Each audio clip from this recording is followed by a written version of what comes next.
最近爆火的电子烟花秀动态手机壁纸，应该怎么免费设置使用呢？ iOS 和安卓都可以用，跟着步骤来，其实很简单。首先打开应用商店，搜索 SSME，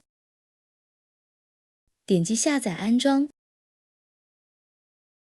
打开下载好的 SSME， 找到右上角搜索栏，输入口令4433，点击搜索，进去后，这里所有壁纸全部免费，找到喜欢的那款，点进去，然后就可以把它免费下载下来啦。